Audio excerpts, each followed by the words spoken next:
Adams selou Trípoli, seguido de negligência secreta. Deus abençoe as tropas e o ICE.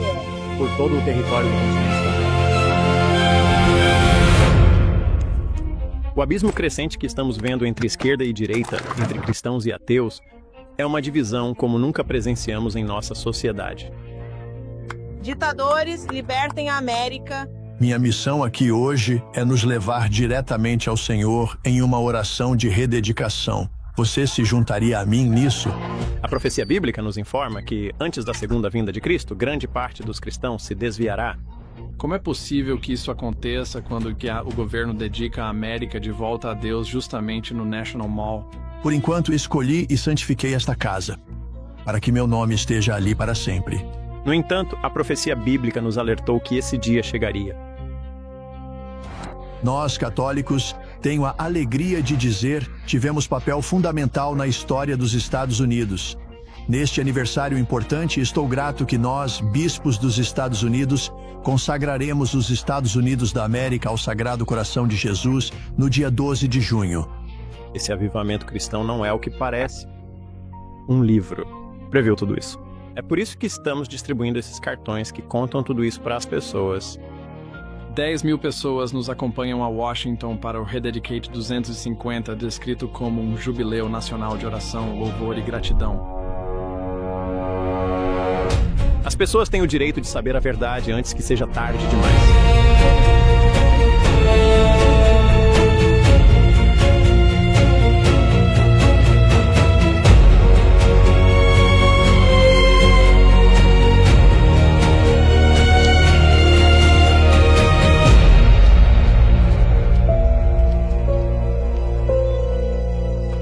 Que o aquecedor pegue. Está frio. Vocês estão prontos para ir a Washington, D.C.? Sim. Cadê sua jaqueta, cara? Não sei, está quente. Para onde estamos indo? Não sei quanto a isso. Vai ser uma longa viagem até lá. Fiquei acordado até umas 11 da noite ontem tentando arrumar as coisas para isso. Então, eu tenho a caixa de cartões do grande conflito que pegamos com o Eric.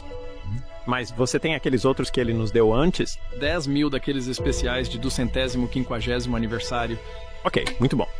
Certo, então antes de irmos, vamos orar. E também temos outras pessoas com quem vamos nos encontrar. Querido Pai Celestial, por favor, esteja conosco nesta viagem até Washington, D.C. Por favor, nos ajude enquanto tentamos distribuir esses cartões como as folhas do outono. E que o Senhor nos ajude enquanto distribuímos os livros. Ajude-nos a alcançar o maior número de pessoas. E que a sua vontade seja feita. E que tudo isso seja para a sua honra e glória. Eu oro por essas coisas em nome de Jesus. Amém. Amém. Vamos agora.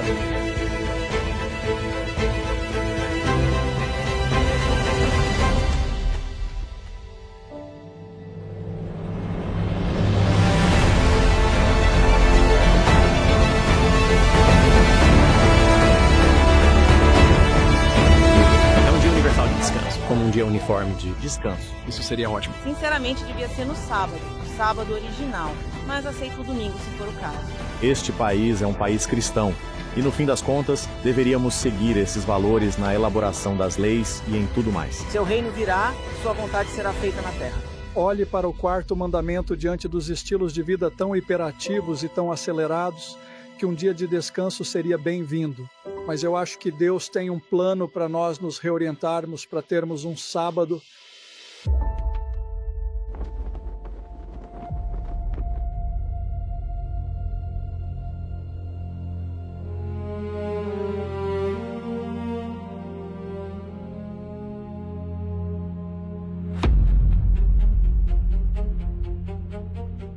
Bem, acho que estamos em um dos edifícios mais famosos dos Estados Unidos, o Capitólio.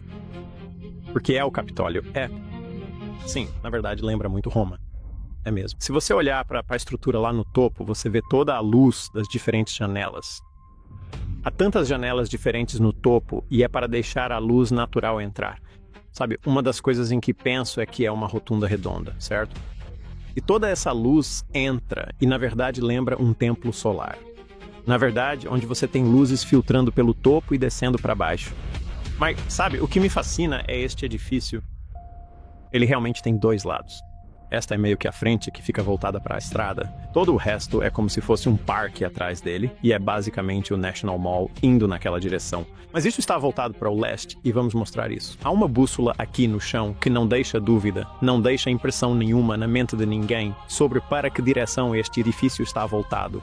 Estamos voltados para o leste. E acontece que estamos aqui de manhã, e não sei se você consegue ver, o sol está nascendo. Todo este edifício, todo este templo solar está voltado para o leste, em direção ao sol nascente que está justamente surgindo.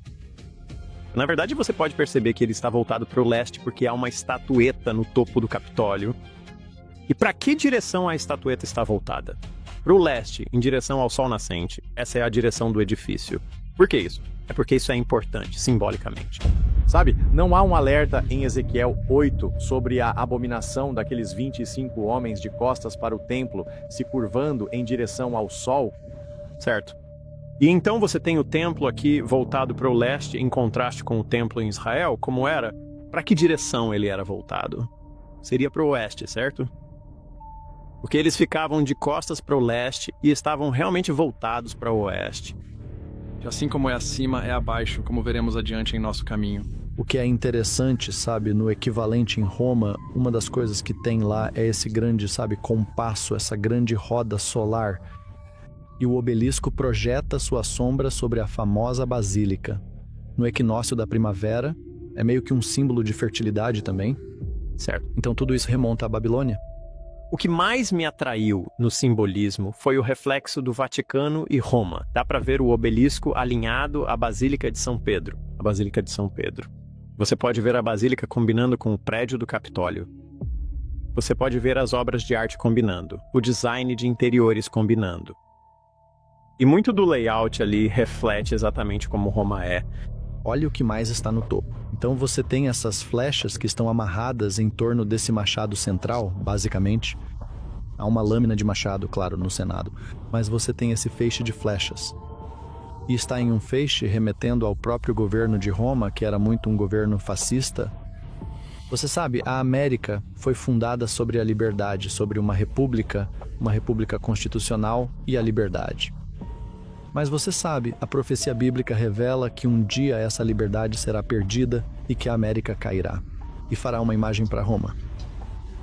Também é bastante interessante essa estatueta no topo. É uma homenagem à deusa Minerva, que no panteão romano é equivalente à deusa Atena no panteão grego, que usa o capacete de guerra. Então, por que há uma divindade pagã acima do edifício do Capitólio do nosso país? Você tem essa divindade pagã no topo do edifício do Capitólio, simbolizando o governo. É aí que isso realmente chama a atenção e você pensa, uau, isso é realmente um eco de Roma. Não existe nenhuma outra cidade, não há outro país no mundo que tenha tanto eco de Roma quanto Washington DC. Você. Sabe, né, há muito simbolismo dentro, no próprio teto da rotunda. Você tem a hipótese de George Washington, que mostra George Washington sentado nas nuvens, olhando para baixo, do alto. Você também tem o barrete frígio nessa pintura. E os símbolos com as mãos dele, ele também está meio que com as mãos assim. Está mesmo. E por isso eu acho que há um certo simbolismo ali. Onde Washington está também, para reforçar seu ponto sobre a hipótese, ele está ladeado novamente por Minerva, a deusa romana, também equivalente a Atena, e ele tem mais deusas ao seu redor. E no centro da pintura está George Washington, cercado por mulheres, das quais 13 representam as 13 colônias originais. Também na pintura, há cenas que representam 6 temas diferentes: guerra, ciência, marinha, comércio, mecânica e agricultura, simbolizados por deuses e deusas romanos. Ele está sentado no lugar de Zeus. Então, isso o identifica como Zeus, o deus do raio. Lembra de alguém na Bíblia associado ao raio? Lúcifer. Bem, sabe, cerca de um mês atrás eu estava fazendo um tour aqui e uma das coisas que eles apontaram em algumas das galerias é que há todas essas estátuas para todos esses diferentes deuses e afins. E então há muito paganismo nisso. Então, acho que, à medida que continuarmos, vamos continuar vendo mais ecos romanos aqui nos prédios e estruturas ao redor da capital do nosso país. Vamos dar uma olhada em mais alguns? No Heritage and Hope, temos uma coleção de livros raros, alguns centenários.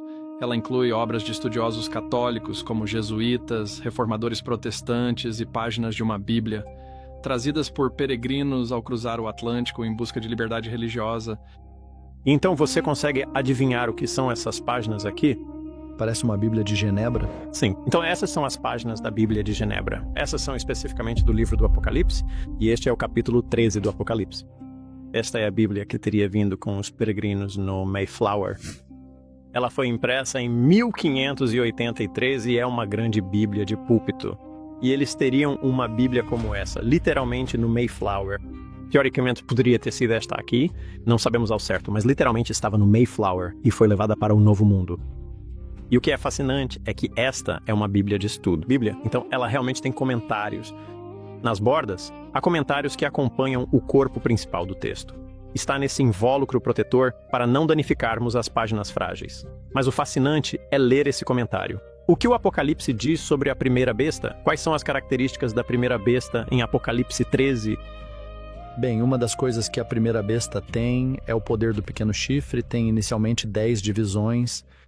Surge um pequeno chifre, ele recebe uma ferida mortal em 1798, quando o Papa perdeu a autoridade civil. Mas como chamavam o Papa nestes documentos? Veja, isso é o interessante, porque Apocalipse 13 tem duas bestas.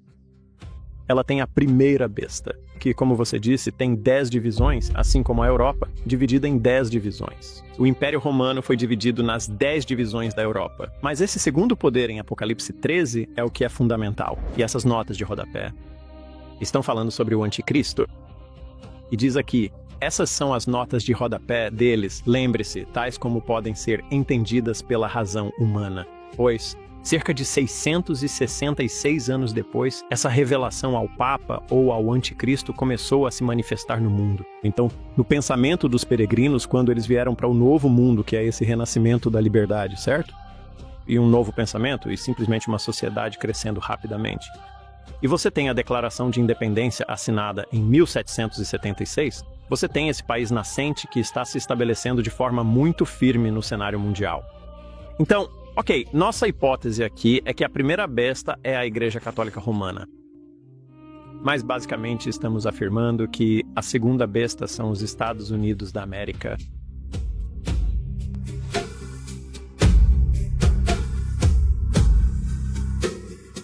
Poderia me dar alguma prova bíblica sobre isso?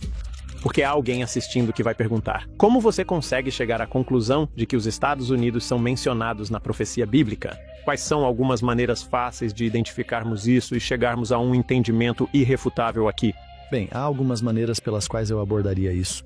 Primeiro, precisamos lembrar que as 4 primeiras bestas saíram do oceano ou das águas. Agora, o que as águas representam? Bem, em Apocalipse 17 há uma conexão com as águas. Com povos, nações, línguas e povos, podemos ver essas bestas saindo de uma área muito populosa, com muita água. Mas esta besta surge de uma área despovoada, ela surge de uma região deserta ou baseada em terra. Também podemos ver que ela tem 2 chifres, mas ao contrário dos chifres da primeira besta, que tem coroas em todos eles, esse poder não possui coroas. Descobrimos que os Estados Unidos até este ponto não foram governados por papa ou por rei. Ele não tem coroas, mas tem uma divisão de poder. Podemos observar claramente isso com os 2 chifres. É uma república constitucional que ao longo de muitos séculos, ou pelos últimos 2 séculos, separou a Igreja e o Estado. E essas esferas de poder foram devidamente divididas. Ela também é semelhante a um cordeiro na forma como respeita a liberdade religiosa. No entanto, fala como um dragão, e como uma nação fala. Por meio de suas leis. Por meio de suas leis está correto. Então esse poder irá se expressar como um dragão. E como o dragão se comunica? O dragão fala em oposição à lei de Deus. Eu creio que o dragão fala por coerção. E isso também, sim. Então, essa representação de como o país fala é através do edifício do Capitólio. E não é interessante que o edifício do Capitólio esteja voltado para o leste, em direção ao nascer do sol? E sabemos em Apocalipse 14 que haverá esse falso sistema de adoração. E vemos que os verdadeiros crentes de Deus guardam os seus mandamentos e têm a fé de Jesus. E assim sabemos que no final haverá um teste. E esse teste, eu acredito, será o dia de adoração e haverá um decreto para uma legislação universal do domingo. Então vamos ver isso se desenrolar aqui.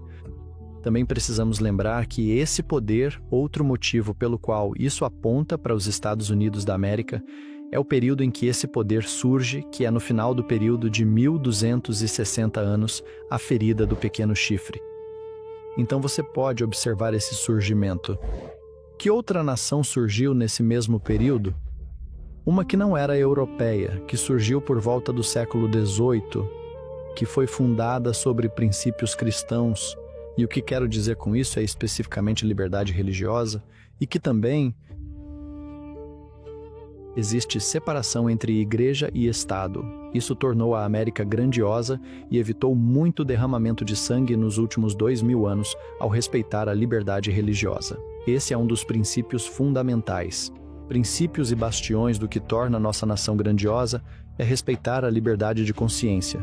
Essa primeira besta que surge do mar e é uma amalgamação, uma combinação das bestas de Daniel 7. E você vê claramente que a forma como essa besta ela blasfema, persegue os santos, foi-lhe dado poder para reinar por um tempo de 42 meses, que é a mesma profecia de tempo, os 1260 dias em Daniel 7. Então você sabe que há uma segunda besta que surge depois, ao mesmo tempo. Que a primeira besta sofre uma ferida mortal que se curará. Que a América, a segunda besta que surge da terra, a besta semelhante a um cordeiro que parece cristã, mas fala como um dragão, formará uma imagem para a primeira besta, que é Roma. Sabe? Se isso for verdade, porém, se a segunda besta está de certa forma imitando e fazendo uma imagem para a primeira besta, deveríamos ver um pouco disso mais abertamente na capital do nosso país. Tanto na arquitetura quanto no governo, podemos ver claramente como os Estados Unidos estão seguindo Roma. Nós temos senadores. A Roma antiga tinha senadores. Você sabe, o próprio governo romano era muito... Houve pessoas que comentaram como ele acabou se tornando um governo bastante fascista. E é interessante que na torre do edifício do Capitólio dos Estados Unidos, você pode ver o fácio, a cabeça do machado, quem empunha a cabeça do machado, e então ao redor as flechas amarradas, com um fácio ao redor. Sabe, também é interessante que até mesmo o artista do edifício do Capitólio foi um dos mesmos artistas que também trabalhou para o Vaticano. Podemos ver também o obelisco e a basílica, como isso é semelhante à Basílica de São Pedro, a própria Basílica de São Pedro. Bem, vamos dar uma olhada em algumas dessas outras estruturas emblemáticas e ver que outras provas elas têm. Com certeza.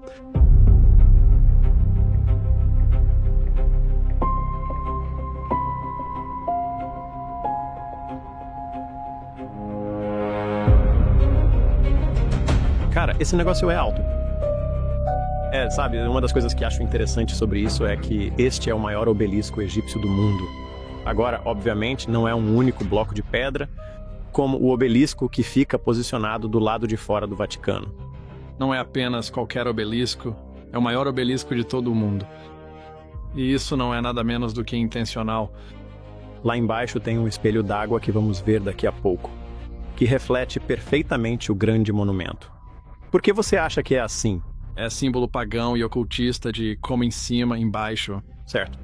E o caminho em que estamos agora é a calçada que leva até lá. E, na verdade, há 4 calçadas que chegam. E elas convergem ao redor do monumento a Washington. Isso, na verdade, forma um símbolo único chamado Vesica Pisces, se estou pronunciando corretamente. Vesica Pisces, e basicamente é a bexiga do peixe. É isso mesmo. Não há apenas um obelisco em Roma. Há vários obeliscos. Há um do lado de fora de São João de Latrão.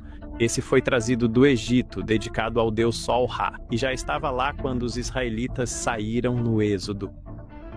Então, esse simbolismo, você tem basicamente um obelisco, que é um obelisco. É um falo, um genital masculino. Temos o masculino e a Vesica Piscis como o feminino. Certo. E então, quando você tem os círculos convergentes assim, tudo se baseia basicamente em fertilidade. Qual o objetivo disso? Supostamente fomos fundados em princípios cristãos. Por que há um obelisco egípcio que representa o culto ao falo? Qual a altura dele? Exatamente 555. Pés em especial. Bem simbólico no meio ocultista. Certo. A Casa Branca está naquela direção, virada para lá. E o Memorial Lincoln fica bem ali. Voltado para ele. A parte de trás do Capitólio, que você sabe, na verdade tem 2 lados, está voltada para ele. Mas então todo o propósito do National Mall é meio que voltado para o leste. Então Você tem um simbolismo pagão de fertilidade, sabe, bem no centro. Tudo ao redor está voltado para ele. Você poderia mostrar a uma criança de 5 anos uma foto do obelisco na Basílica de São Pedro e também um monumento a Washington. E não dar nenhuma outra descrição. Apenas perguntar, esses 2 são a mesma coisa? E ela diria que sim. Há tanto simbolismo entre os Estados Unidos, na capital, e o Vaticano. E é exatamente isso que vamos ver à medida que continuarmos. Isso não deve ser só por acaso. Não, de jeito nenhum, sim. É impressionante. Vejam só essas piscinas de reflexão ali. A piscina de reflexão bem aqui, eles estão pintando de azul. Eles estão pintando tudo de azul. Obviamente havia água nela e você podia ver perfeitamente o reflexo de... É um monumento a Washington refletido na piscina que você vê bem aqui. Sabe, azul é uma escolha de cor interessante se você pensar do ponto de vista bíblico. Em Números 15, azul era a cor da fita na túnica sacerdotal para lembrá-los da lei de Deus. Assim, o azul lembra a lei divina. E veja, nacionalistas cristãos querem rememorar a lei de Deus na América, mas tentam fazer isso pela força e coerção, para impor e legislar isso, começando com as chamadas leis azuis de todas as coisas. Bem, você é um nacionalista cristão. Você quer que o reino seja o governo. Sim. Você quer que Deus venha e assuma o governo. Sim. Culpado, como acusado. Na verdade, você não precisa de uma maioria da população apoiando. Você só precisa de uma minoria determinada. E então essa classe dominante pode moldar a imaginação da maioria. Há muitas pessoas que simplesmente vão se adaptar com a imaginação definida pelo povo à classe dominante. Todos os 10 mandamentos devem ser legislados e deixar claro para todos qual sábado nós favorecemos. A lei civil também pode incluir, eu acho, leis de blasfêmia, leis do sábado de domingo. As pessoas me perguntam que leis você gostaria. Eu acho que ter as Blue Laws, as leis do sábado de domingo, realmente é a primeira coisa que acontece. Não são leis de blasfêmia, não são leis contra hereges. E como ele entrelaça todos esses fatos interessantes e a história do sábado. E até mesmo certas leis como as Blue Laws que tivemos aqui neste país. E como realmente mudamos sem ter esse descanso incorporado ao nosso país. Ao refletir Roma, a reivindicação de Roma sempre foi ter o poder de unir igreja e Estado. Então, se você olhar para a bandeira do Vaticano, por exemplo, as chaves de prata e ouro unidas pelo cordão vermelho são simbólicas da união entre igreja e Estado. Mas cada vez mais estamos vendo que, embora a América tenha sido originalmente designada como um governo civil, há movimentos sendo feitos onde indivíduos fazem referências a Roma e meio que nos apontam nessa direção. E também, simultaneamente, clamando pela abolição da separação entre igreja e Estado. Então, não é difícil ver como isso está nos apontando de volta para uma espécie de unidade eclesiástica. Quero ouvir vocês. Por isso vamos à igreja. Aos domingos vocês deviam ser as mais poderosas da terra. Eles dizem separação entre igreja e Estado, foi o que me disseram. Eu disse, ok, esqueçamos isso por hora. Estamos trazendo a religião de volta ao nosso país. Nós podemos organizar o âmbito civil para que no dia sagrado de Deus descansemos e o adoremos. Esse reconhecimento público certamente deveria ser formalizado em nossas leis. O que mais me preocupa sobre a união entre o poder religioso e o civil é que já existem vozes dentro desse grupo falando sobre os valores de Aquino. Tomás de Aquino foi alguém que defendeu a pena de morte para a heresia e o grande conflito já alertou sobre isso. Assim como Apocalipse 13 e 14, que falam sobre como haverá pessoas perseguidas até a morte. E já estamos vendo movimentos dentro do nacionalismo cristão começando a defender isso. Viemos aqui para ensinar vocês a obedecer. E imediatamente eles dizem, isso é jihad. Imediatamente isso é lei sharia. Porque eles sentem a força. De certa forma, você só precisa se apoiar nisso. Você não pode recuar na questão da obediência. Certo. É isso mesmo. Estamos absolutamente aqui para ensinar as pessoas a obedecer ao padrão. Sim. Nossa preocupação é que a longo prazo, no futuro, nosso povo vai enfrentar prisão, como aconteceu em 1888. E se isso acontecesse, seria ruim. Mas seria muito melhor do que o que você está passando agora. Não, vai chegar um tempo de perseguição. E sabemos que, eventualmente, isso vai acontecer. Vai chegar um momento em que haverá uma lei nacional do domingo e que haverá legislações sobre o domingo. E isso vai continuar até o ponto de um decreto de morte. E então, ao observar isso acontecer, percebo que o papel profético que os Estados Unidos desempenham é absolutamente fundamental. Nos tempos do fim, sempre que leio que essa besta semelhante a um cordeiro começa a falar como um dragão, sinto os pelos da minha nuca se arrepiarem, porque reconheço em minha mente algo que eu já li na Bíblia antes. Washington, D.C. Tem tantas referências à adoração do sol romana e você vê novamente toda a arquitetura greco-romana e as divindades pagãs. E sabemos em Apocalipse 13 que a segunda besta fará uma imagem para a primeira besta e sabemos que essa primeira besta é Roma. E então quando você vai a DC, que é a capital do nosso país, nosso suposto país cristão, e você vê novamente por toda parte a arquitetura greco-romana, deuses romanos, não há dúvida de que essa imagem está se formando. É meio interessante, você tem já falamos sobre isso antes, assim em cima como embaixo, que é reflexivo de assim como é no céu, será na terra, ou assim como é na terra. É como se fosse essa conexão. Agora, obviamente, nós concordaríamos que não é o céu na terra neste momento, pelo menos não do ponto de vista bíblico. Mas nessa simbologia, do ponto de vista ocultista, na verdade você tem a lei se refletindo da terra para o céu, e não do céu para baixo. Quando você olha para o monumento a Washington e vê também o espelho d'água e o Lincoln Memorial, que é o templo de Lincoln, acho que muitas pessoas, inclusive eu no passado, estávamos com a cabeça enfiada na areia. Sim, há muito simbolismo aqui, mas sabe, também há muito simbolismo no templo que está atrás de nós. E sabe, ele se chama Memorial Lincoln, mas ele te diz... Parece muito com o Parthenon, né? Sim, vamos dar uma olhada.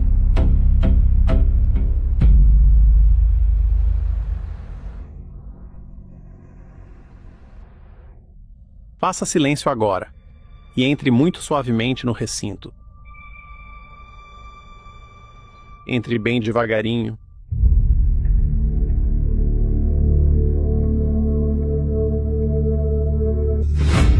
Você não pode deixar de notar que estamos em um antigo templo romano.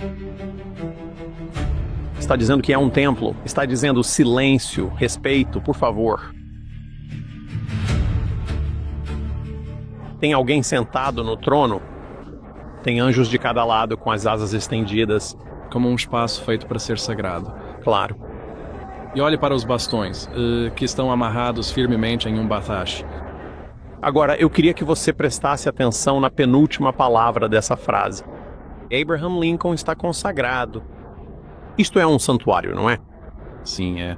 Agora, se você deixar seus olhos deslizarem para cá de cada lado, você vê a águia com a cabeça virada para o lado. É a mesma arquitetura encontrada em Roma e também a mesma que você vê no Vaticano. Não se escondem. Não está escondido. Vê lá. Quero dizer, desde as colunas mesmo até o final.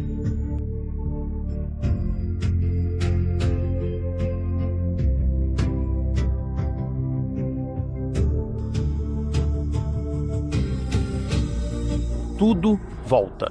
Para onde Lincoln olha? Ele olha para o leste e para o amanhecer. O obelisco é um santuário e um templo voltado para o sol. Isso é adoração ao sol. A maioria das pessoas pensaria que é, você sabe, apenas algo que simboliza Lincoln. E você tem o discurso de Gettysburg. E tem, sabe, os discursos famosos. Mas quando você entra, na verdade está escrito que é um templo. E há imagens. Tem anjos de cada lado. Um aponta para baixo e o outro para cima. É o mesmo conceito de assim em cima como embaixo, visto no obelisco e no espelho d'água. E esta é a segunda besta de Apocalipse 13 que está imitando a primeira besta. Sim, isso. Então, uma das coisas que você vê é que em São Basílica de Pedro, você tem uma igreja de frente para um obelisco no pátio, né? O grande obelisco egípcio que eles trouxeram para lá. Aqui temos um templo romano. Eles dizem, consagrado para sempre. É um santuário, certo? Diz neste templo, certo? E novamente está de frente para um obelisco. Está voltado para o leste. Bem ali na frente, é inegável que existe todo esse simbolismo de onde você tem esse poder político dos Estados Unidos. E ele está claramente combinado com o paganismo. A segunda besta de Apocalipse 13 está fazendo uma imagem para a primeira besta. É uma imitação. É uma cópia exata, é uma sombra de Roma. Sim. E está falando como um dragão? Sim. E é isso que estamos vendo. As leis, as políticas deste país que começaram com qualidades semelhantes às de um cordeiro, e as leis deste país que começaram com liberdade, liberdade religiosa, liberdade para praticar seu culto como achar melhor, agora estão sendo corroídas. Estamos vendo uma combinação de poder entre igreja e Estado. Eu estava sentado ali e fui tomado pela percepção de que muitas dessas pessoas, elas não sabem. Eles não conhecem o simbolismo que existe na capital do nosso país. Eles não entendem como isso é um reflexo. Ponto D. Roma. Eles não percebem os ecos ao longo da história que estão nos levando até onde estamos e para onde este país está indo, onde tudo isso está convergindo para um ponto focal que vai ser intensamente quente. Olhe para cá. Atualmente, neste dia, enquanto estamos aqui, temos a celebração dos 250 anos da América, onde eles estão combinando o poder da igreja e do Estado a um grau que não vimos em nossa vida antes. Nacionalistas cristãos reclamam seu dia. Eles dizem que querem um sábado cristão. Sim. Mas isso é verdade. Exatamente. Vai lá. Certo. Sim. E então, enquanto olhamos daqui e olhamos além do monumento a Washington e vemos eles montando aquele palco, eu penso em um palco ainda maior. Há um palco mundial que está sendo montado neste momento. E à medida que esse palco mundial é preparado, vamos começar a ver os eventos finais da profecia bíblica acontecerem ao nosso redor. E isso significa que temos um trabalho a fazer. E eu senti esse peso de que, cara, precisamos espalhar essa mensagem. Essas pessoas, elas precisam saber, precisam entender onde estamos na profecia bíblica. Das milhares de pessoas que vimos hoje, vimos algumas pessoas lá fora distribuindo o grande conflito. Mas há milhares de outras que não têm um. Esse é todo o nosso propósito ao vir aqui. Pegar esses cartões e entregá-los às pessoas dizendo, acorde, olhe para isso. Eles passam por entre esses pilares, ignorantes de que estão caminhando por um antigo eco do passado. Um eco da história.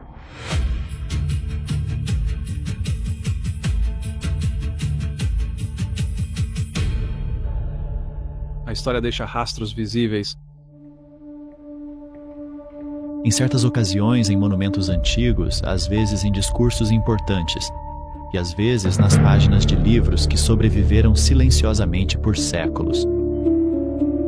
Nossa próxima parada, a Biblioteca do Congresso.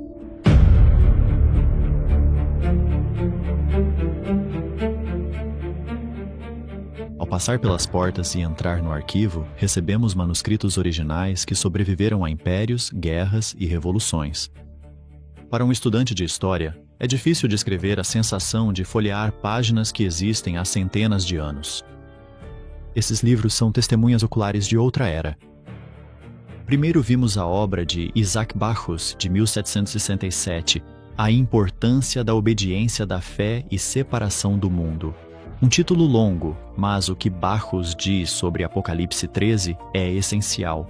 Ele diz: A besta protestante levou sangue e escravidão ao redor do mundo, em galés e navios imponentes, tanto quanto a primeira besta jamais fez. Bacchus percebeu um padrão que estudantes da Bíblia têm reconhecido ao longo da história.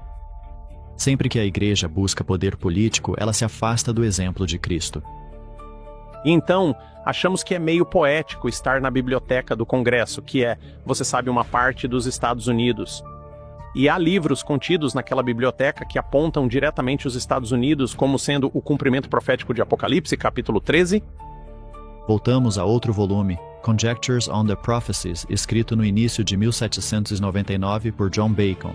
Sobre a segunda besta do Apocalipse, ele fez uma pergunta tão importante hoje quanto na época. Ele diz: Esta visão profética refere-se especialmente ao clero em geral, em evidência após a ferida mortal ser infligida. Alguns deles, que se dizem protestantes, já não começam a falar como o dragão, buscando seu favor e simpatizando com a antiga besta? Lendo essas palavras da edição original na Biblioteca do Congresso, elas soavam como um alerta. Daí, fomos às Extravagantes, coleção medieval de direito canônico.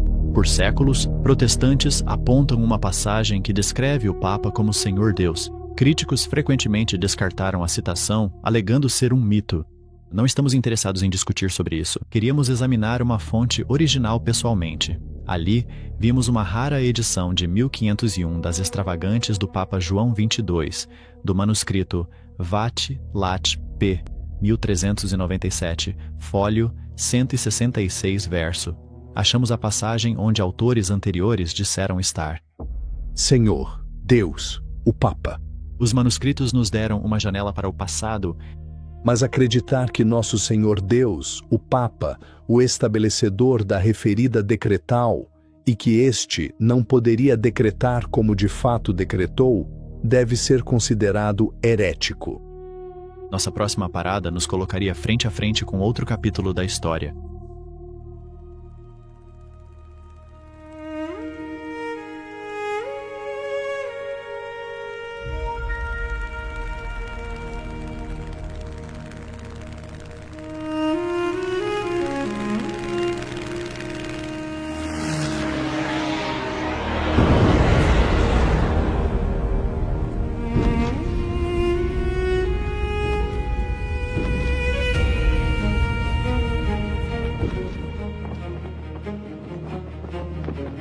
Certo, pessoal, estamos andando por DC e explorando algumas das conexões com Roma e o simbolismo e as imagens que vemos aqui. E agora estamos no memorial da Segunda Guerra Mundial e precisamos ter muito cuidado na forma como falamos sobre isso. Tenho familiares que serviram, alguns deles serviram especificamente na Segunda Guerra Mundial. Então, ao falar disso, não estamos falando negativamente dos nossos veteranos nem um pouco, mas ao andar por aqui, é impossível ignorar a influência romana. Lá no topo, veja as águias e as coroas de louros. Este é um dos arcos. Este é o Atlântico e do outro lado temos um arco correspondente que representa o Pacífico. Na parte inferior vemos a deusa Nis com uma espada quebrada nas mãos e os raios de sol. E então, Alex, conte para nós sobre o topo daquela cúpula. Bem... quero dizer, você vê que está faltando o topo e assim é um círculo perfeito para que a luz possa passar da luz do sol. Mais simbolismo do sol. E você sabe, a águia era um animal muito solar. Era mesmo. Para Roma. E então, quando você vê 4 águias segurando basicamente uma fita que está enrolada em torno dessa coroa de louros, é algo muito romano em sua arquitetura. E aí você estava falando sobre a deusa Nike ali no chão, e você vê que ela está segurando uma espada quebrada nas mãos. Bem, James, o que é aquilo ali no chão, meio que debaixo do pé dela? Tem apenas o sol debaixo do pé dela. A própria Roma era uma religião baseada no sol. E assim, você pode ver meio que a conexão ali com a adoração ao sol, mesmo só na imagem e no reflexo da própria Roma. E sabe, você realmente vê muito disso que faz referência ao sol. Certo. Isso faz a gente começar a se perguntar, quanto disso foi realmente intencional? Quando eu comecei a investigar e observar, o simbolismo em Washington, D.C. é apenas uma amostra da apostasia e do paganismo em uma suposta capital de uma nação cristã. Quero dizer, de novo, temos aqui os raios do sol, claramente, essa abertura acima da cúpula para o sol entrar. Quero dizer, algumas coisas são inegáveis. Sim, com certeza. Também vamos olhar para algumas dessas coroas enquanto damos a volta e ver o que mais encontramos. Parece bom.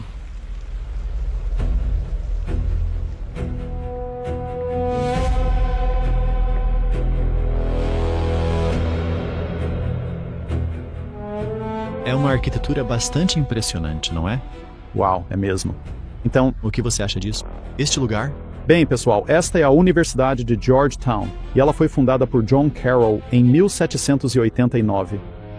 É a principal instituição católica aqui nos Estados Unidos. Se você pensar no que os jesuítas representavam, a missão deles na Contra-Reforma era desfazer tudo o que a Reforma Protestante defendia. E uma das maneiras pelas quais eles fizeram isso foi introduzindo 2 escolas de pensamento, o preterismo e o futurismo. Com o preterismo, eles colocaram os eventos do Apocalipse no passado distante, ou com o futurismo no futuro distante, mas tudo para tirar o foco profético, os pés, do catolicismo romano como instituição. E eles têm sido muito eficazes aqui nos Estados Unidos em influenciar líderes políticos, em influenciar instituições, especificamente instituições educacionais, para promover esses tipos de valores que nos levaram ao ponto em que estamos hoje, onde cristãos estão tomando conta dos Estados Unidos da América e o protestantismo está acreditando no pós-milenismo ou no amilenismo, em alguns casos, e acreditando que podem instituir o reino de Deus aqui nesta terra. Sim, então, obviamente. Nós acabamos de ir à Universidade de Georgetown e vimos uma universidade jesuíta, mas acho que precisamos falar um pouco sobre a ordem jesuíta em si, só brevemente. E então, esses livros aqui foram realmente escritos por pessoas, na ordem dos jesuítas, comentando sobre o que Roma teve e fez nos últimos, você sabe, 1700 anos. E esta edição impressa mais recente que vemos aqui contém diversos documentos originais, incluindo bulas papais e outros registros históricos importantes daquela época, que deram início a alguns problemas muito importantes. Por exemplo, a famosa Bula Papal, que deu início à própria Inquisição, promulgada pelo Papa Inocêncio IV em d.C., extirpanda. A regra 25 comenta sobre a utilidade ou o uso da tortura para hereges.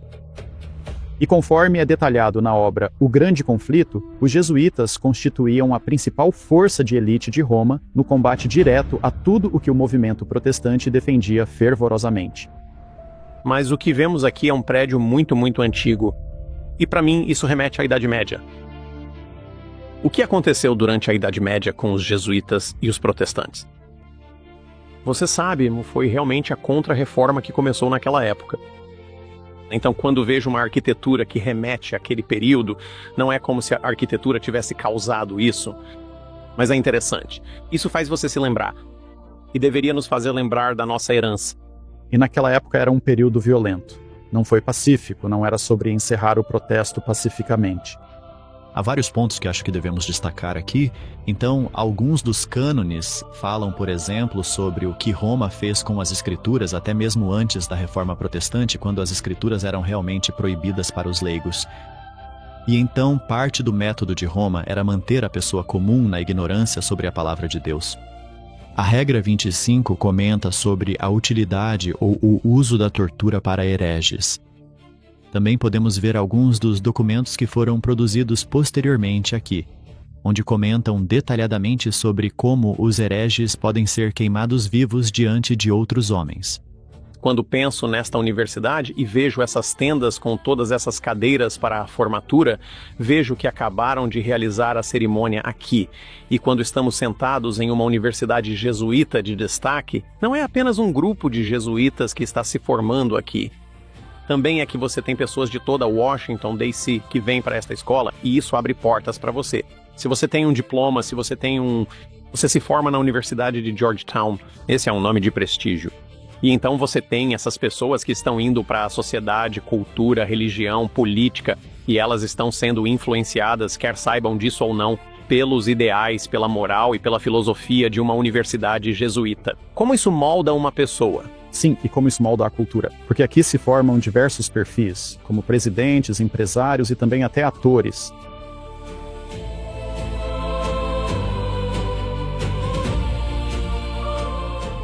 A ideia de passar por um longo período de educação sob os jesuítas foi algo muito natural para me levar até onde estou hoje.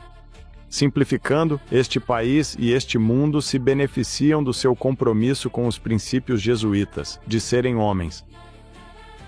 Como formado por outra grande instituição jesuíta, a Universidade Xavier tem o grande apreço pelo valor e pelo propósito de uma educação jesuíta. E, se você olhar para a águia também, sabe, você apontou mais cedo que em suas garras está uma cruz e o mundo. É um pouco diferente porque, sabe, nos Estados Unidos ela tem flechas. Certo. E tem, sabe, acho que é uma coroa de louros. Ou um ramo de oliveira. Ou um ramo de oliveira. Já por aqui é todo o mundo. E a cruz. Controle sobre todo o mundo inteiro e bem como o controle sobre a religião. Nós vamos controlar igreja e Estado. Igreja e Estado. Exatamente. Para investigar melhor, voltamos à Biblioteca do Congresso, onde nos reunimos com o curador de livros raros. Nosso objetivo era examinar 2 manuscritos decretais do século XIII. Embora o texto tenha sido compilado pelo jurista Graciano no século XII, as cópias que examinávamos sobreviveram a quase 8 séculos. Esses volumes preservam parte do corpus Juris Canonici, a coleção de direito medieval reconhecida sob o Papa Gregório XIII. Ao folhear a Distinctio 40, várias passagens se destacaram. Aí está. Este aqui é o guia completo para ofertantes insolventes, negligentes, além de depreendidos e casos de arremessos. Então, ali está o CEPAPA da Distinctio 40. Se um papa falha em seu dever e leva as pessoas diretamente para o inferno, ninguém na terra tem autoridade para julgá-lo, pois ele julga a todos. Outro apresenta como ato piedoso Constantino ter chamado o Papa de Deus, e está escrito diretamente no pergaminho o título Vicarius Filii Dei, Vigário do Filho de Deus. É claro que o pontífice não se submete ao poder secular, sendo chamado de Deus pelo piedoso príncipe Constantino, pois nem mesmo um Deus pode ser julgado por homens.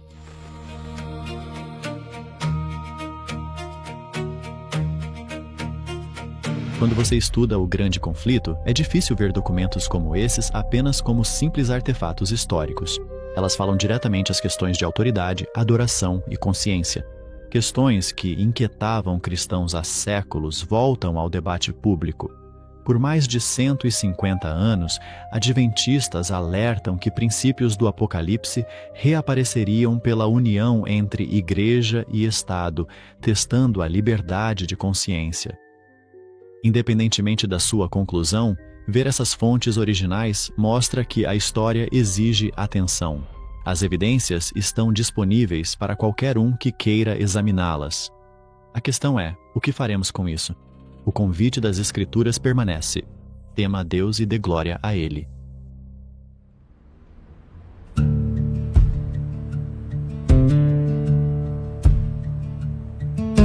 Fiquei muito empolgado em rededicar o 250. Essa é uma viagem que estávamos planejando há meses.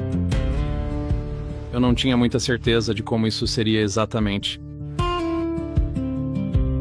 Enquanto a multidão chegava, montamos o stand no National Mall, organizamos documentos históricos e nos preparamos para distribuir cartões do grande conflito para o máximo de pessoas. Será que haveria nacionalistas cristãos se opondo aos adventistas? Será que os cartões do grande conflito seriam distribuídos? E no final do dia, que tipo de histórias teríamos sobre a direção de Deus para que a mensagem do terceiro anjo avançasse? Pegue um punhado desses. Na verdade, você pode pegar ainda mais se quiser bem aqui. E a fila está indo para aquele lado. Muitas dessas pessoas já receberam, mas você pode chegar nelas e perguntar se já pegaram o cartão. Existem pessoas que têm fome da verdade e estão enganadas. Sinto um peso e uma responsabilidade especial, pois tenho a verdade para compartilhar com quem não a tem. Foi muito empolgante ver vozes adventistas vindo de todo o país e trabalhando juntas como uma unidade coesa, cada um contribuindo e tomando a iniciativa. Guiados pelo Espírito de Deus para sair e distribuir milhares de cartões contendo a mensagem do terceiro anjo. E foi realmente empolgante ver esse fogo e esse alto clamor começando a se espalhar. Já ouviu falar da Heritage Foundation? Não somos eles, somos da Heritage at Hope. A Heritage Foundation lançou um relatório para 2026 pedindo um dia de descanso uniforme. Sabe, o problema com isso é o seguinte, lá no século XIX, quando as leis azuis eram mais populares, havia pessoas que eram presas e colocadas em trabalhos forçados por violarem essas leis. Eu acreditava que Deus queria que realizássemos algo especial ali, dando um aviso. Houve pessoas que pegaram os cartões e tiveram conversas incríveis com eles. Elas estavam muito abertas ao que estava escrito ali e ficaram muito gratas por termos tirado um tempo para realmente lhes dar algo. Um senhor veio falar comigo, ele era do exterior, acho que ele era da Romênia ou de algum lugar assim. Ele era um repórter de notícias. E ele começou a me fazer perguntas sobre o evento. E eu cuidadosamente expliquei como aquilo era um cumprimento de profecia, como estávamos vendo a união entre igreja e Estado, quando isso não era o caso antes. Historicamente, este país realmente tinha separação entre igreja e Estado. E então, enquanto eu contava para ele a história da Reforma Protestante, a história do catolicismo, porque houve uma Reforma Protestante, ele meio que, sabe, aquele estilo típico de entrevistador, a voz e a postura dele meio que desapareceram. O filtro caiu. E eu pude ver que ele estava pensando, e pude ver que ele tentava refletir sobre o que sabia. História, política, religião, e tudo aquilo meio que estava se encaixando. E eu pude ver as engrenagens meio que lentamente parando, à medida que ele percebia que o que eu estava dizendo não era apenas, sabe, o discurso de algum comentarista político ou de um fanático, mas, na verdade, caminhando pela história de uma forma lógica e concisa. E ele tinha muitas perguntas, e eventualmente ele meio que largou o microfone e continuou conversando comigo. Mas o que realmente me animou foi a oportunidade de todos poderem percorrer a cidade e orar. Como resultado, milhares de cartões e materiais foram distribuídos e não houve nenhuma manifestação pública contra nós naquele momento. Eu acredito que foi a mão de Deus que impediu isso.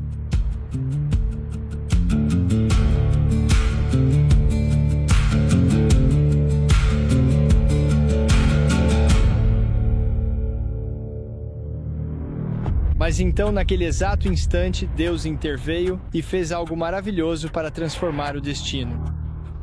O palco estava pronto. Será que a união entre igreja e Estado é o avivamento deste país? Se você é um seguidor de Jesus, você esperou a vida inteira por este momento.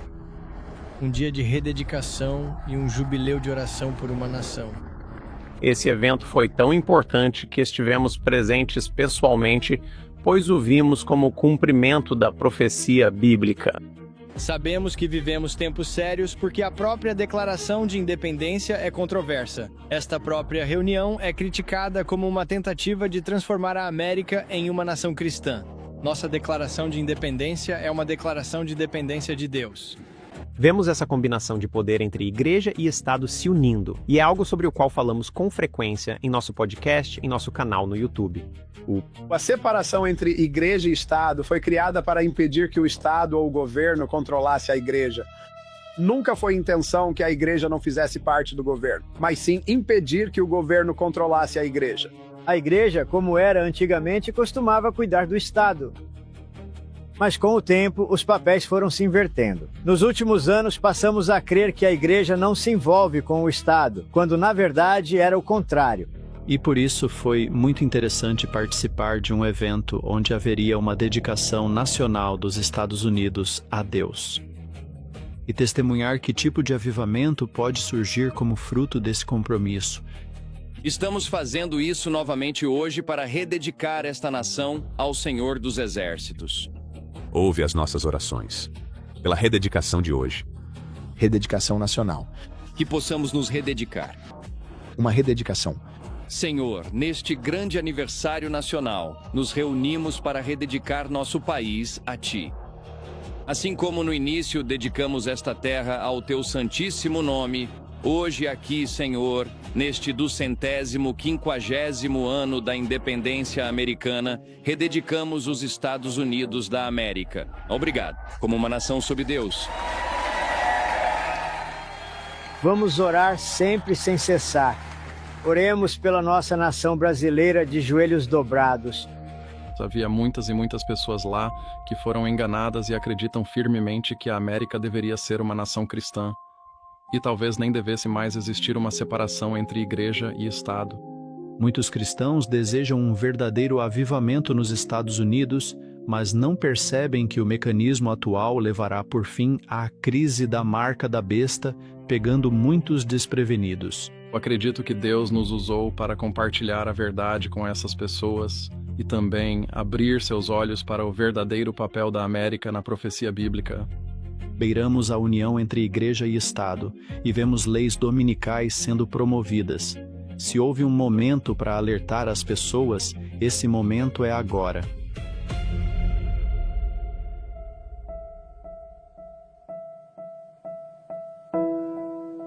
Sim, nós vamos fazer essa lei. Leis dominicais. Domingo. Lei dominical. Leis dominicais. Domingos. Leis dominicais. Leis do sábado aos domingos. Talvez leis de sábado. Leis dominicais. Leis de fechamento aos domingos. Domingo. Leis dominicais mantinham tudo fechado. As leis dominicais. Leis dominicais. Leis dominicais. As leis dominicais. Talvez leis do sábado aos domingos. Domingos. Domingos. Ou leis do sábado. Leis do sábado. Leis do sábado. Eu me lembro das leis dominicais. Relatos das leis dominicais. Essas leis chamam-se leis dominicais. Leis dominicais. Dominicais. Lá costumava ter isso, tipo, nós impunhamos isso para toda a cultura. Lembrando as leis dominicais. Lei dominical. As leis dominicais. Leis dominicais. Tudo devia fechar aos domingos. A Alemanha ainda tem leis dominicais. Então, as leis dominicais eram assim. Domingo, tudo fechava. Leis dominicais na América. Sim, as leis dominicais ainda fazem muito sentido. Tinha lei dominical. Lembra das leis dominicais? Alguém já leu sobre isso? Estados tinham leis dominicais? Tudo fecha aos domingos, eles ainda têm leis dominicais. Fica tudo fechado. A única maneira eficaz de começar o retorno à ordem moral neste país é mediante o emprego da força. Essa é a única forma. Precisamos realmente ser implacáveis quando se trata do exercício do poder. Eu oro hoje, Senhor, que o Senhor ainda não tenha terminado com a América. Ao ler Êxodo 31, versículo 13, o sábado revela que é o Senhor Deus quem nos santifica. Então, para mim, o sábado é uma repreensão dupla contra os dois erros do catolicismo, onde ensinam a salvação no pecado ou a salvação pelo mérito do homem. Como protestante, acredito que a justificação pela fé ocorre por meio da fé e não pelas obras da lei. E, portanto, para mim, guardar o sábado é um fato que significa que é Deus quem me santifica, Deus quem transforma meu coração e Deus agindo dentro de mim. Em Filipenses 2, versículo 13, é Deus quem opera em vós tanto o querer quanto o efetuar, e guardar os seus mandamentos. Mas é a obra de Deus, do começo ao fim. Eu não tenho mérito algum nisso. Vocês são a favor das leis azuis e desse tipo de coisa? Sim. Certo. O que aconteceria se alguém, digamos, fosse à igreja, fosse cristão, mas fosse à igreja no sábado? Somos nós. Ah, são vocês? Somos nós. Certo, tudo bem. De qual denominação vocês são? Puro cristão. Então vocês são a favor de um dia de descanso uniforme, mas seria uma legislação para o domingo. A Heritage Foundation promove isso, não é uma pegadinha nem nada disso. Ah, entendi. Eu acredito que o debate entre o sábado e o domingo é importante porque é o grande sinal da besta de que Cristo fala em Apocalipse 13 e 14. Porque sabemos que há uma marca e há um sinal. E o sinal é Deus e seus mandamentos. E é um sinal entre o seu povo, tanto em suas mentes, através de seus pensamentos, quanto em suas ações também. E da mesma forma sabemos que haverá um sinal ou uma marca para a besta. E infelizmente, grande parte do mundo hoje está seguindo a besta e eu acho que há muitas pessoas fazendo isso, certamente, talvez até a maioria sem saber. Me entristece ver todas as lojas abertas no domingo. Eu também faço parte disso, mas seria bom se voltássemos a ter um dia de descanso em que, coletivamente, honrando a ordem do Senhor. Quando eu era muito jovem, sabe, nós não fazíamos compras, não fazíamos nada no domingo, exceto ir à casa da avó e fazer uma refeição com a família. Mas por um outro lado, se o coração das pessoas não mudar, você pode fechar todos os dias da semana, sabe? E ainda assim, sabe, o Papai Noel vai dominar e reinar o dia. Sim. E hoje em dia as pessoas podem fazer qualquer coisa. É como qualquer outro dia.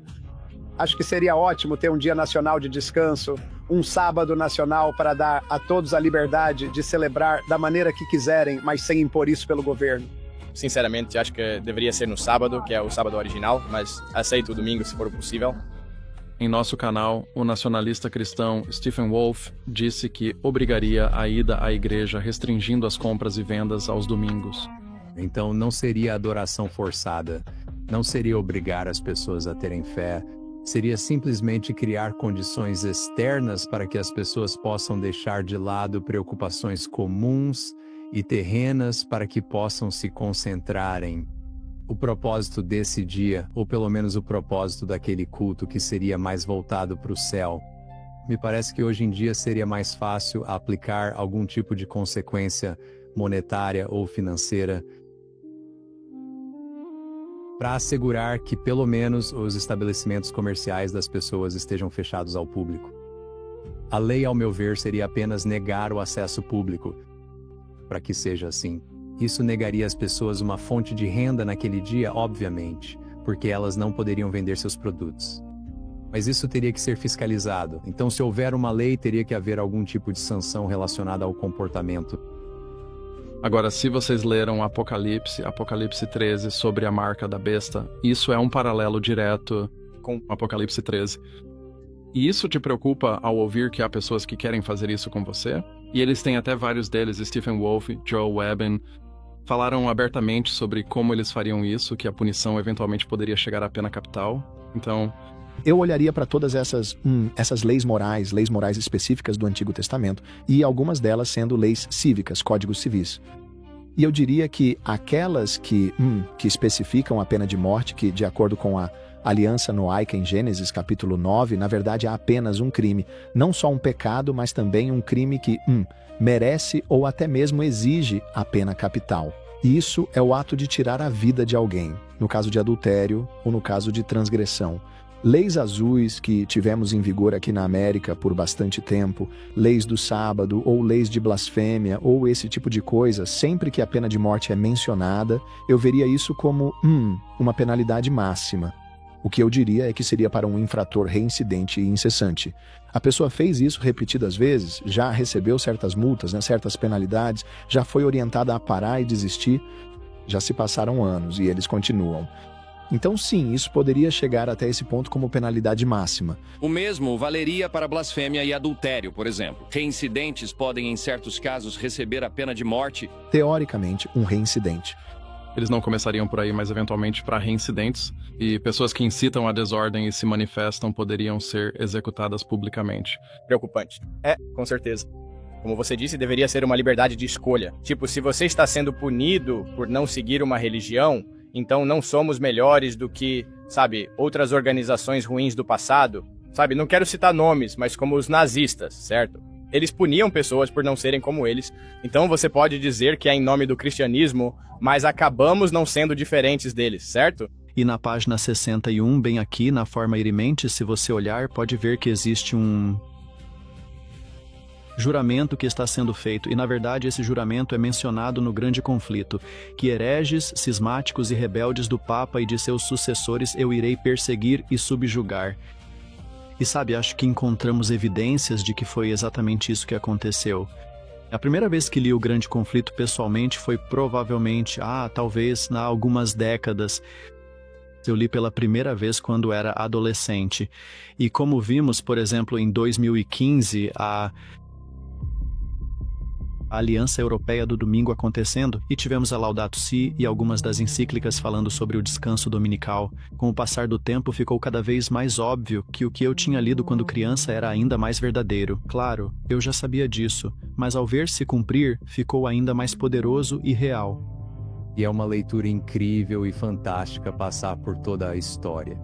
E depois mudar o foco para falar sobre o que está para vir. Ela oferece uma visão profética. Acho que precisamos lembrar que este livro foi escrito há mais de 100 anos. E vou te dizer, no meu primeiro contato com alguns dos nacionalistas cristãos que entrevistamos, para mim foi um grande alerta de que esse momento chegou, que realmente estamos nos últimos instantes do tempo. Estamos mais próximos do fim do que nunca. E a decisão final, o teste decisivo, a linha entre o bem e o mal, chega mais rápido do que a maioria imagina. E por isso precisamos levar essa mensagem ao mundo agora, para que possam escolher o lado do bem, para que possam ter a vida eterna e estar com Deus no céu.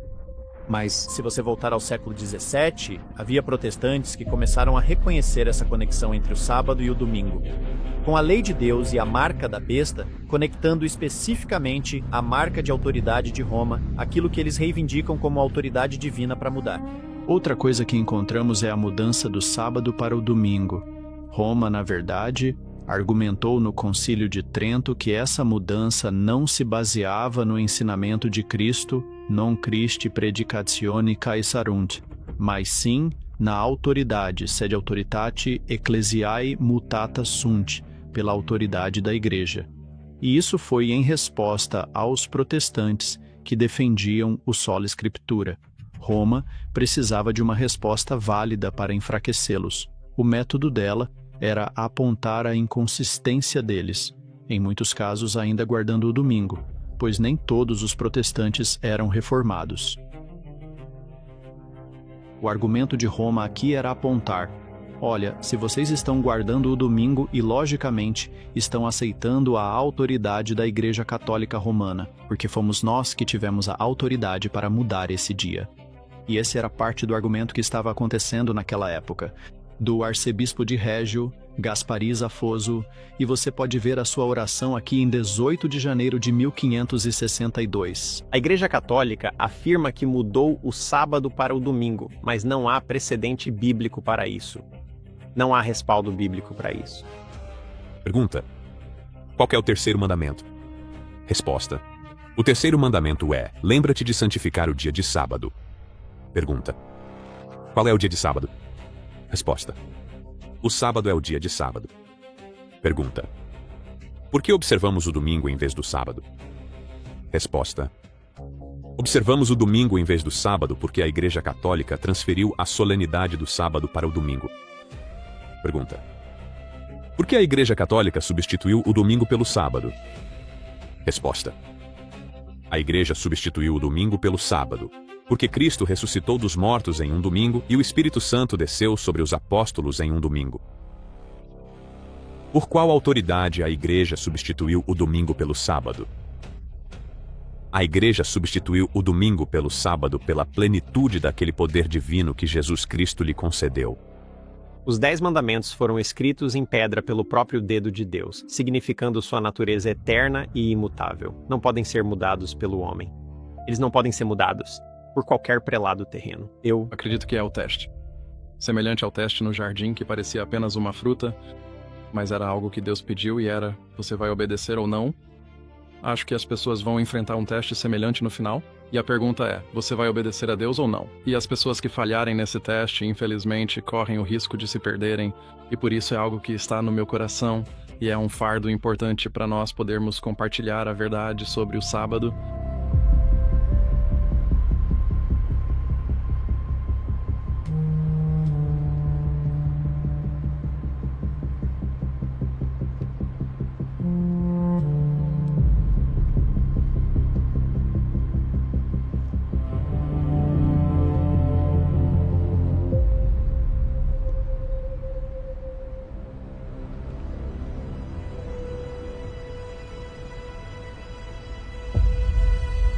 Havia muitas coisas muito empolgantes sobre vir para Washington, D.C.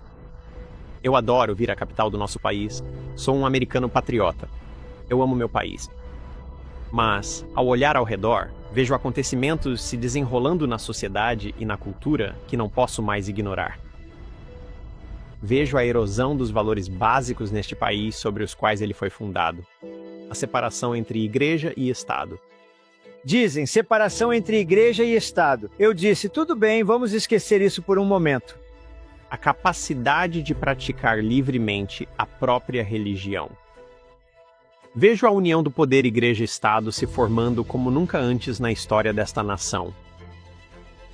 Isso me faz pensar que há tantas pessoas que precisam ouvir a verdade.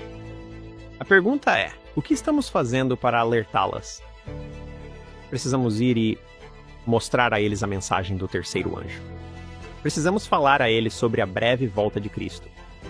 Então, a verdadeira questão é: o que vamos fazer a respeito disso? O que você vai fazer a respeito disso? Estamos prontos para a breve vinda de Cristo? E o que você faz para ajudar a espalhar a mensagem do Evangelho a quem tanto precisa?